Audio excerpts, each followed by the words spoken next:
안녕하세요, 잭슨입니다. 두 번째 영상으로 인사드리게 됐네요. 오늘도 달러구트 꿈 백화점을 낭독하려고 합니다. 총 2개의 영상으로 기획했고 이번 영상도 즐겨주셨으면 좋겠습니다.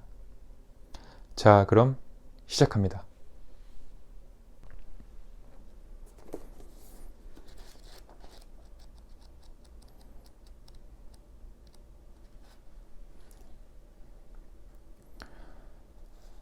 꿈 제작자 정기 총회. 오늘 가게는 한적한 편이었다.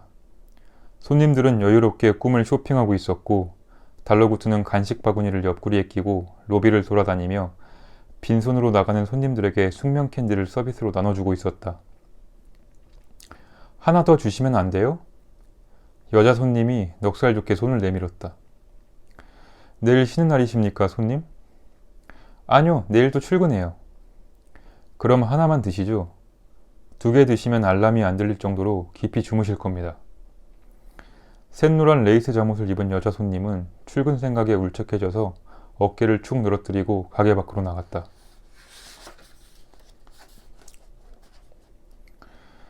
페니는 오늘 별로 할 일이 없었다. 그녀는 닦은 눈꺼풀 저울을 또 닦으며 시간을 보내다가 퇴근 시간이 가까워져 오자 그마저도 하지 않고 프런트에 멀뚱히 서 있었다. 웨더 아주머니는 옆자리에 앉아 메모지에 뭔가를 빼곡하게 적었다 지우기를 반복했다. 로비의 괴종시계는 오후 5시 50분을 가리키고 있었다. 웨더, 이제 슬슬 일어나지. 6시 정각에 예약한 택시가 오기로 했네. 달러구트가 텅 빈 간식 바구니를 들고 프런트 쪽으로 다가갔다. 이런. 시간이 벌써 그렇게 됐나요? 크리스마스 시즌 장식에 쓸 소품들을 아직 다 정하지 못했어요. 오늘까진 주문하고 싶었는데. 웨더 아주머니는 초조해서 엉덩이를 달싹거렸다. 두 분이 같이 어디 가세요? 그리고 크리스마스 장식이요? 아직 크리스마스는 멀었는데요. 페니는 의아했다. 태평한 소리. 이 상점가의 장식용 소품 가게는 한 군데밖에 없어. 늦게 주문했다간 멀쩡한 물건은 하나도 못 받게 될 거야. 작년에는 산에서 아무렇게나 베어온 게 분명한 흑투성이 트리를 한 그루에 100고든씩이나 주고 샀었어. 모테일이 그 트리를 지낼 때마다 땔감을 사온 거냐고 얼마나 놀려대던지. 웨더 아주머니가 메모지에서 눈을 못 떼고 중얼거렸다. 그럼 오늘은 어딜 가시는 거예요? 택시를 다 부르시고.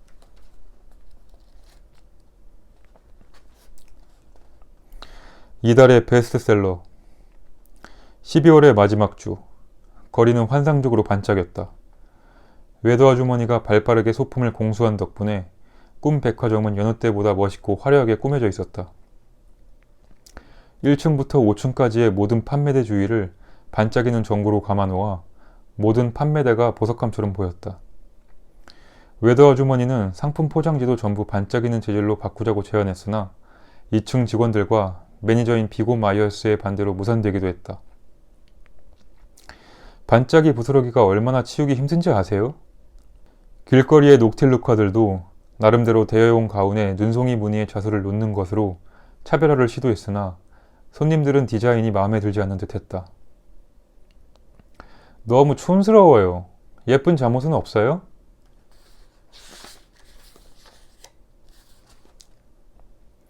아이가 울상을 짓자 녹틸루카가 도톰한 앞발로 온 매무새를 고쳐주며 딱딱하게 말했다. 이거 입기 싫으면 옷 따뜻하게 입고 자고 이불 걷어차지 말고 얌전히 자렴. 크리스마스 시즌은 이제 막바지였다. 과연 산타클로스의 위력은 대단했다. 니콜라스가 가져온 꿈들은 그냥 잘 팔리는 정도가 아니라 없어서 못 팔 정도였다. 어린이 손님들을 중심으로 다른 꿈들의 1년치 물량에 해당하는 꿈들이 팔려나가고 있었다. 산더미같이 쌓아두어도 금세 동나는 바람에 니콜라스는 계속해서 만들어낸 꿈들을 가게로 실어 나르느라 크리스마스 시즌 내내 꿈 백화점을 제 집처럼 드나들었다.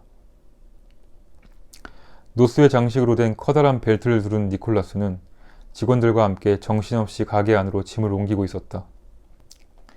면도를 하지 못해 덥수룩하게 자라난 흰 턱수염에는 아침에 급하게 먹다 떨어뜨린 것 같은 토스트 부스러기가 대롱대롱 매달려 있었다.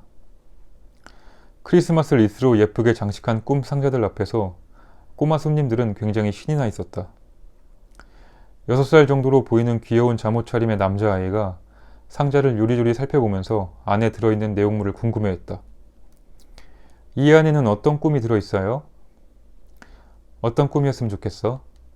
페니가 다정하게 물었다.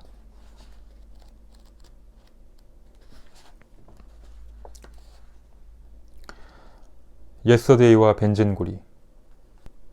때는 금요일 이른 아침. 남자는 창문 옆에 바짝 붙여놓은 컴퓨터 책상에 앉아 모니터와 바깥을 번갈아 보고 있었다. 오래돼서 군데군데 녹슬고 사가버린 방충망에서 퀴퀴한 먼지 냄새가 났다.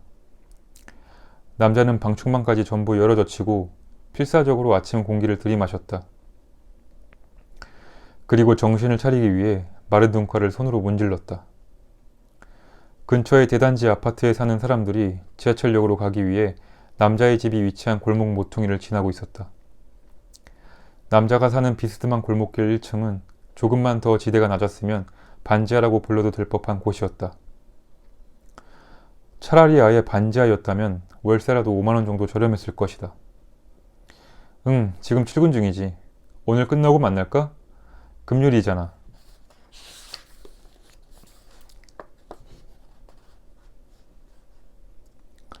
바깥은 전화하며 걷는 사람의 목소리, 지하철 시간에 맞춰 걸음을 재촉하는 사람들의 발소리로 금요일다운 활기를 띠고 있었다. 남자의 마음은 창밖의 사람들을 보니 속수무책으로 어지러워졌다. 나만 아직도 사람 무시를 못하네. 음악 한 답시고 여태 틀어박혀서. 재능 없는 사람이 꿈만 크게 가지만 나처럼 되는 건가? 어디부터가 욕심이고 어디까지가 열정인지 누가 가르쳐주기나 했으면. 어렵사리 잡은 오디션을 앞두고 남자는 자작곡 작곡에 열을 올리고 있었다. 하지만 도통 마음에 드는 곡이 나오지 않고 있었다. 남자는 가수가 되고 싶었다. 살면서 다른 꿈은 가져본 적도 없었다. 하지만 아주 어릴 때 들어갔던 작은 기획사에서의 데뷔가 무산되고 그 사이 시간은 흘러 20대 중반을 지나 29살이 됐다. 올해 초 아르바이트를 전전하며 SNS에 틈틈이 올린 노래 영상 중 하나가 반짝 주목을 받았었다. 그리고 꽤 규모 있는 기획사에서 오디션 제안도 받았다. 그러나 오디션 후 돌아온 대답은 그를 다시 출발선으로 되돌려 놓았다. 생각보다 색깔이 희미하네요. 그러지 말고 자작곡을 만들어 보는 건 어때요? 오디션은 그때 다시 보도록 하죠. 기회를 한 번 더 드리는 거예요.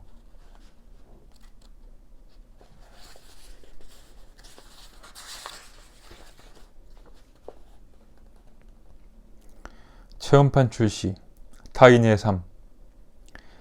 페니는 얼떨결에 고급 저택이 모여있는 변두리의 마을까지 출정을 나와 있었다. 야스누주 오트라가 신상품 샘플을 다 만들었다고 하는구나. 바람도 쐴 겸 네가 가서 직접 받아오렴. 달러구트의 전원은 그것뿐이었다. 페니는 저택의 1층 거실에 혼자 앉아 있었다.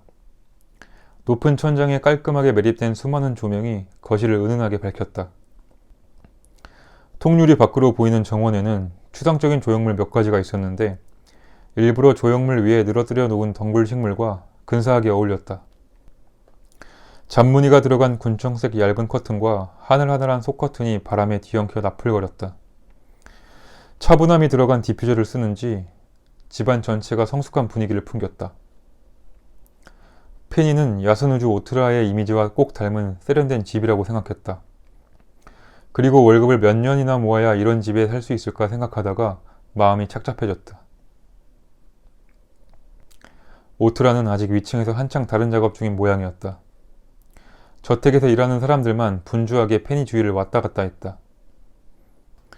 페니를 기다리게 하는 것이 미안했는지 청포도 에이드며 직접 만든 에그타르트와 채소가 듬뿍 들어간 크로켓을 끊임없이 내어오고 있었다. 그들은 오트라 못지않게 스타일이 근사했다. 팔다리가 길쭉길쭉한 사람들이 움직이기 불편한 옷을 입고 모델처럼 집안을 돌아다녔다. 페니는 오늘 옷차림이 펑퍼짐한 것 같아 헐렁한 옷자락을 등 뒤로 당겨 감추었다. 오트라가 자신을 불렀다는 사실을 까맣게 잊은 건 아닌지 슬슬 걱정되려는 찰나 앳되어 보이는 한 소년이 2층 난간에서 고개를 내밀었다. 달러구트님의 꿈 백화점에서 오신 분이죠? 오트라님께서 2층 작업실로 올라오시랍니다. 계단 위 2층에는 얼핏 봐도 10개가 넘는 방들이 있었다. 페니는 소년의 뒤를 따라 오른쪽 복도 끝방으로 향했다. 무채색 면 티셔츠와 트렁크 반바지 차림의 여자가 그들 곁을 지났다.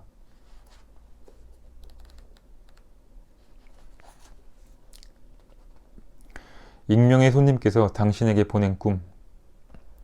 물밀듯이 몰려오던 손님들이 거짓말처럼 싹 빠져나가고 직원들은 저마다 꿀맛 같은 휴식을 취하고 있었다. 각 층의 매니저들과 몇몇 직원들은 1층의 직원 휴게실에서 외도 아주머니가 주최한 티타임을 즐겼다.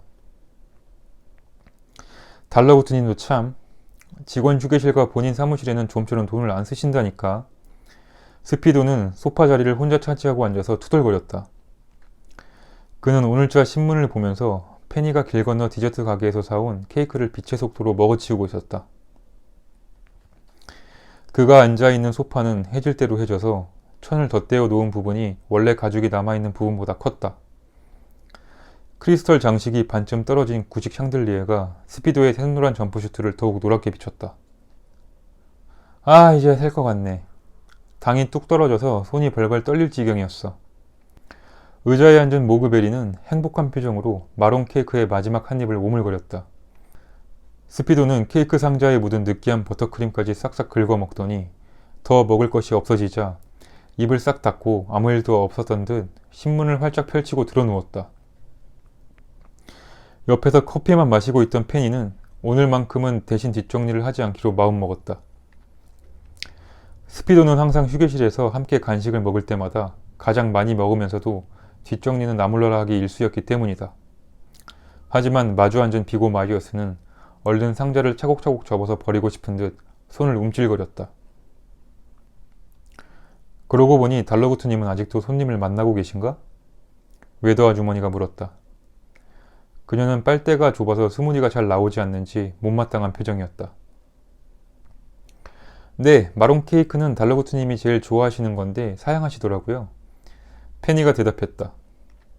사무실에 못 보던 손님이 오셨는데 엄청 중요한 일이래요. 아, 상품 배달 서비스를 이용하러 온 손님인가 보구나. 외도 아주머니는 답답했는지 결국 빨대를 빼버리고 숟가락으로 스무디를 퍼먹기 시작했다. 상품 배달이요? 그런 것도 하세요? 페니는 외도를 보고 물었으나 대답은 스피도에게서 돌아왔다.